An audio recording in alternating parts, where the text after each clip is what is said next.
Hello guys, welcome to current affairs funda. दोस्तों, अगर आपका आगे कोई बैंकिंग का मेंस एग्जामिनेशन है तो वहाँ पर ऐसे अरिथमेटिक के दो दो नंबर के क्वेश्चंस आते हैं। मैं आपको मेंस लेवल की ये पूरी सीरीज़ कराने वाला हूँ। तो जो आपका आईबीपीएस पीओ हो, आईबीपीएस क्लरिकल हो, कोई अदर आपका इंश्योरेंस का मेंस एग्जाम हो, एसबीआई हो, तो उन सभी के लिए इंपॉर्टेंट है, ठीक है।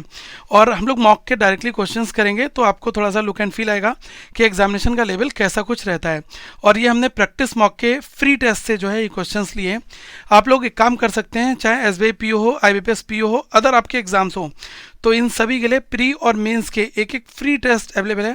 तो आप इसको जरूर बनाएं। इसका लिंक आप सभी को नीचे डिस्क्रिप्शन में मैंने दिया है और आप जाकर फ्री टेस्ट को बना सकते हैं। इससे आपको सीखने को मिलेगा और अपना लेवल पता चलेगा। तो देखो, क्वेश्चन हमारा यहाँ पर ये दिया हुआ है। आप पहले हिंदी इंग्लिश में दोनों जो फॉर्मेट हैं इन क्वेश्चंस को ध्यान से समझते हैं। Answer the questions based on the following information, ठीक है। जो हमें नीचे इन्फॉर्मेशन दी गई है इसको ध्यान से पढ़ना है। इसमें लिखा है, हम लोग पैरेलल पढ़ेंगे, हिंदी और इंग्लिश दोनों simultaneously. 3 persons A, B and C can complete a piece of work alone in A days, A plus 6 days and A plus 16 days। मतलब ये कहा जा रहा है कि 3 पर्सन हैं A, B और C, और ये किसी भी काम को जो है ख़त्म करते हैं वो एक A दिनों में, फिर A प्लस 6 डेज़ में और A प्लस 16 डेज़ में। तो A जो होगा वो करेगा A डेज़ में, B का करेस्पॉन्डेंस क्या है, A प्लस 6 है, और C की अगर मैं बात करूँ तो A प्लस 16 है, ठीक है। इसके बाद में लिखा है कि B started the work alone and work for D days. B ने जो है वो अकेले काम शुरू करता है और डी दिनों तक वो काम करता है। फिर कहा गया and after that A and C join them. उसके बाद में क्या करते हैं कि ए और सी आ जाते हैं। They all work together for D plus 2 days. तो वो तीनों मिलकर जो है, वे सभी मिलकर डी प्लस 2 डेज जो है इतने दिनों के लिए एक साथ में काम करते हैं। फिर लिखा है after that be left them. इसके बाद में क्या है कि बी जो है वो काम को छोड़ देता है and the remaining work is completed by A and C together in D plus 3 days. तो क्या हो रहा है कि जो बचा हुआ काम है वो ए और सी मिलकर डी प्लस 3 डेज में पूरा करते हैं। The work done by A in 6 days is equal to the work done by C in 10 days. मतलब यहाँ पर इक्वेशन कही जा रही है कि ए द्वारा 6 दिनों में किया गया काम सी द्वारा 10 दिनों में किए गए काम के बराबर है। तो ये आपका क्वेश्चन रहा। देखो, क्वेश्चन को मैं ये कहूँगा कि ये एक तरीके से इजी क्वेश्चन ही है, इसको आप मॉडरेट नहीं कहोगे। 2 नंबर आपको फ्री में एग्जामिनेशन में मिलेंगे अगर ये क्वेश्चन आएगा। और इस छोटे से ग्राफ पर 2 क्वेश्चन आपके होते हैं। मैं आपको दोनों यहाँ पर सिखाऊंगा और अप्रोच भी यहाँ पर बताऊँगा। तो पहले एक बार आप लोग जरूर ट्राई कर लें, ठीक है। देखो, यहाँ पर हम लोग डिकोड करते हैं इन्फॉर्मेशन क्या दी गई है। इसमें हमें शुरू कहाँ से करना है ये देख लो। देखो यार, हमें स्टार्टिंग में ए बी सी के बारे ये काम दिया गया है कि ए बी सी कितने कितने दिनों में काम को ख़त्म करते हैं, ठीक है।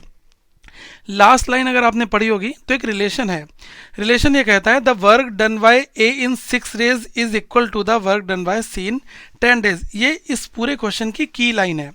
मतलब ये कहा जा रहा है कि ए के द्वारा 6 दिन में जो काम किया जा रहा है वो किसके बराबर है, सी इन 10 डेज में, ठीक है। तो यहाँ से अगर हम इफ़िशियंसी निकाल दें, ठीक है, ए और सी की, तो वो कितनी आ जाएगी, ए डिवाइड बाई सी आप कर दो तो ये कितना आ गया, ये आपका आ गया यहाँ पर 10, यहाँ पर 6, तो मतलब कितना हो गया 5, 3। तो मतलब हम ये कह सकते हैं कि ए रेशियो सी जो इफ़िशियंसी है ए और सी की वो कितनी है, कार्य क्षमता, वो है 5:3, ठीक है। अगर यहाँ पर हम टाइम की बात करें तो टाइम ऑब्वियसली इसका उल्टा हो जाएगा। तो टाइम कितना हो जाएगा 3:5, ठीक है। टाइम जो है, जब आपको इफिशियंसी दी है 2 एलिमेंट की, तो टाइम इसका क्या होता है, जस्ट अपोजिट होता है। 3 इधर आ जाएगा, 5 इधर आ जाएगा, ठीक है। अब एक चीज़ आप यहाँ पर ध्यान से समझना कि हमसे क्वेश्चन में क्या कहा गया है, ठीक है। अगर हम क्वेश्चन में ध्यान से देखें तो अगर हमें टाइम पता है ए और सी का 3:5, ओके, तो आप ये देख लो कि ए और सी के द्वारा जो काम खत्म किया जा रहा है, ठीक है, वो कितने दिनों में किया जा रहा है, ए के द्वारा 8 डेज में और सी के द्वारा ए प्लस 16 डेज में।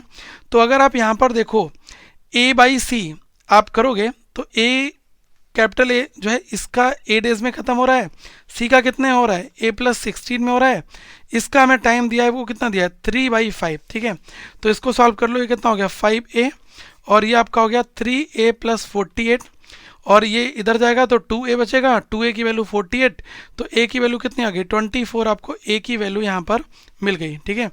अब हमें अगर स्मॉल a पता चल गया तो हम क्या क्या पता कर सकते हैं, time taken by A B and C. तो time taken by capital A, capital B और कैपिटल सी।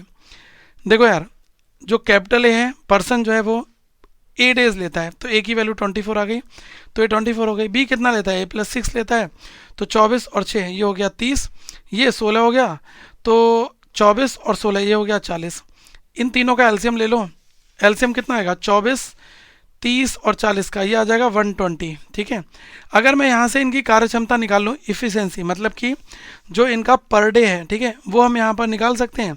ठीक है, तो इफ़िशेंसी दैट मीन्स कि इनका पर डे वो कितना आ जाएगा, 120 को 24 से डिवाइड कर दो, 5 बार जाएगा, 30 से ये कितने बार जाएगा, 4 बार यहाँ पर जाएगा, और ये 40 से कितने बार जाएगा, 3 बार जाएगा। तो कार्य क्षमता अगर हम देख लें ए बी और सी की, वो हमें पता लगी 5 और 4 और 3, इसका हम लोग यूज़ करने वाले हैं। ठीक है, अब आ जाओ मेन क्वेश्चन के इक्वेशन पर, कब आया, कौन गया, किसने छोड़ा, वो सारी चीज़ें। ठीक है, देखो ये जो आपका टोटल वर्क हमने एलसीएम निकाला था, ये क्या है, ये हमारा 120 यूनिट है, तो इसी में ही सभी को कंप्रोमाइज़ करना है, सब इसी में काम कर रहे हैं। ठीक है, तो अगर मैं यहाँ पर देखूँ, लिखा है ना कि B started the work alone and work for D days. ठीक है, तो भाई बी जो बंदा है, बी की इफ़िशेंसी कितनी है, 4 है, तो बी अपनी इफ़िशेंसी से 4 दिन काम कर रहा है। ठीक है, प्लस आगे क्या हो जाएगा, ए और सी आ गए उसको ज्वाइन करने, तो अब ए बी सी, बी तो पहले काम कर रहा था, ए और सी आ गए, तो मतलब 5 और 4 9 और 3 12, अब 12 एफिशिएंसी से वर्क होगा। ठीक है, और कितने दिनों तक काम चल रहा है, ये चल रहा है D+2 डेज तक, they all work together for D+2 days, तो D+2 हो गया यहाँ पर। ठीक है, फिर लिखा है उसके बाद में बी जो है वो छोड़कर चला जाता है, बचा हुआ काम ए और सी यहाँ पर करते हैं, कितने दिनों में, ये करते हैं दोस्तों 4D+3 डेज में। ठीक है, यही तो लिखा हुआ है।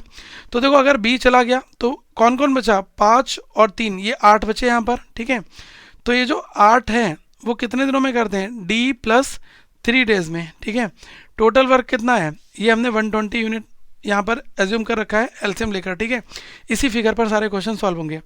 तो ये आपका कितना हो गया, ये हमारा हो गया 4D, ये कितना हो गया, ये हो गया 12D प्लस 12 × 2 24, ये हो गया 8D 8D प्लस 24, सबको जोड़ लो, 4D 12D 16 और 16 और 8 कितना हो गया, 24D 24D, और यहाँ से 24 और 24 48 माइनस कर दो 120 में से, तो 120 minus 48 that is equals to 72, 24 से 3 बार कटेगा, D की जो वैल्यू है वो कितनी आ गई, 3 आ गई। अब आपको D पता चल गया यहाँ पर 3। ठीक है, दो ही चीज़ों की वैल्यू चाहिए थी, A की और D की। पहला क्वेश्चन क्या पूछ रहा है, A और D की वैल्यू बता दो, तो A प्लस D यहाँ पर कर दो। अभी हमने A की जो वैल्यू निकाली वो 24 है, D हमारा 3 है, तो 24 प्लस 3 दैट इज़ 27, तो राइट आंसर हमारा 27 हो गया। मतलब कैलकुलेशन नियर अबाउट 2 मिनट की है, इससे ज़्यादा टाइम नहीं लगना चाहिए। मैं तो आपको एक एक स्टेप समझा रहा हूँ, इसलिए ये क्वेश्चन आपको टाइम टेकिंग लग रहा होगा। ठीक है, बाकी सब कुछ स्पीड के ऊपर है, जितनी फास्ट स्पीड होगी उतनी जल्दी आप इस क्वेश्चन को सॉल्व कर लेंगे। ठीक है, एक बार यहाँ पर देखो, ये क्या है, ये सेकंड क्वेश्चन है, इसमें थोड़ी सी कंडीशन जो है वो आपकी चेंज हो जाएगी, लेकिन जो फिगर्स हैं वो सारे हमारे वही रहेंगे। तो एक बार हम क्या कर सकते हैं, इनकी एफिशिएंसी देख लेते हैं, ए बी और सी की 5 और 4 और 3 है, वो हम यहाँ पर लिख लेते हैं, ए बी और सी, ये है 5, ये है 4, ये है 3, डी की वैल्यू हमने 3 निकाली है, और ए हमारा 24 आया। बस यही तो किया था, और तो कुछ खास है नहीं क्वेश्चन में। अब देखो यहाँ पर हमसे क्वेश्चन क्या कर रहा है, क्वेश्चन कह रहा है कि अगर बी अकेले कार्य को शुरू करता है और 12 दिनों के बाद सी उससे जुड़ जाता है, इसका मतलब जो है बी ने 12 डेज में कितना काम किया, ये बताओ आप। यहाँ पर बी की एफिशिएंसी 4 है, तो 4 × 12 डेज मतलब 48 वर्क जो है वो भाई बी ने कर लिया। ठीक है, अब आप यहाँ पर ध्यान से देखो, ये कहा जा रहा है कि 12 दिनों के बाद सी उससे जुड़ जाता है, तो 12 दिनों के बाद में अब बी और सी एक साथ आ जाएंगे। ठीक है, बी प्लस सी हो जाएंगे, बी प्लस सी का मतलब क्या हो गया, 4 और 3 7 यूनिट, ये 7 एफिशिएंसी के साथ काम करेंगे, और बे एक साथ 4 दिनों तक काम करते हैं, तो 4 दिनों तक इन्होंने और काम किया, तो 28 यूनिट जो है ये आपका और वर्क हो गया। ठीक है, ये आपको समझ में आ रहा है। टोटल कितना है, 120 यूनिट वर्क है, कितना कर लिया अभी तक, 48 प्लस 28, ये आपका कितना हो 76, इसमें से माइनस कर दो 76, तो बचा कितना 44 यूनिट आपका बचा है। ओके, फिर कहा जा रहा है कि शेष कार्य को, ये लिखा है ना कि उसके बाद जब बी कार्य छोड़कर चला जाता है और डी और सी के साथ जुड़ता है, और शेष कार्य को 8 दिनों में पूरा करता है, तो अकेले डी पूरे काम को कितने दिनों में खत्म करेगा, ये आपसे कहा जा रहा है। देखो यार, जब बी चला गया तो डी और सी मिलकर आ गए। डी और सी जो है वो 8 दिनों में कर रहे हैं, 8 डेज ले रहे हैं, ठीक है। ये सीधी सी बात आपको समझ आ रही होगी। अगर मैं यहाँ पर देखूँ कि बचा हुआ काम कितना है, 44 है ना, तो डी और सी मिलकर कितने दिनों में करेंगे, 44/8 डेज में करेंगे, सीधी सी बात है। तो डी प्लस सी, इसकी वैल्यू निकल कर कितनी आ जाएगी, 5 बार, फिर 5 बार, 5.5 निकल कर आ गई, ठीक है। अब आप ध्यान देना कि डी प्लस सी में आपको क्या पता है, सी की एफिशिएंसी पता है 3, सी ने तो 3 ही काम करा होगा। तो जब डी प्लस सी मतलब 3 काम बराबर 5.5, तो यहाँ पर डी की वैल्यू कितनी आ गई, 2.5। डी हमें पता लग गया कितना है, 2.5 है। फिर हमसे क्वेश्चन क्या पूछ रहा है कि अकेले डी पूरे कार्य को कितने दिनों में पूरा कर देगा। भाई साहब पूरा काम कितना है, 120 है, कराना किससे, डी से, मतलब डिवाइड बाई 2.5 कर दो, जो टोटल आएगा वो डेज आ जाएंगे। तो डेसिमल यहाँ पर गया, 25 से 4 बार गया, 8 बार गया, 48 डेज जो है वो लगेंगे इसको काम पूरा करने में, ठीक है। क्वेश्चन इजी है, मैं बार बार बोल रहा हूँ, बस मैं आपको एक एक स्टेप समझा रहा हूँ ताकि आपको कोई भी चीज़ इशू ना आए, और आप इसको एग्जामिनेशन में जरूर से जरूर बनाएंगे अगर ऐसा क्वेश्चन आता है। बाकी आप लोग प्रैक्टिस मॉक से एक बार प्रैक्टिस स्टार्ट कर दो, इनकी क्वेश्चंस काफ़ी अप टू डेटेड हैं, रिलेवेंट भी हैं, और अभी इनका एक ऑफर चल रहा है, उसका फ़ायदा आप उठा सकते हैं। वो आपको डिस्क्रिप्शन में लिंक दिया है, वहाँ पर जाएँ और पूरे 1 साल के मॉक आप लोग ले सकते हैं। गाइस, इस वीडियो को शेयर जरूर करें, बहुत मेहनत लगती है एक वीडियो बनाने में, और मैं आगे और भी वीडियोस बनाऊंगा। So thank you so much, have a good day to all of you, once again we will meet in a next video. Please इस वीडियो को टेलीग्राम और व्हाट्सएप पर जरूर शेयर करें और हमारे साथ जुड़े रहें। अब कंप्लीट मेंस चलेगा नए साल से, सब कुछ जो है वो हम लोग मेंस के लिए काफ़ी ज़्यादा कंटेंट दोस्तों लेकर आएंगे। Thank you, have a good day to all of you, once again.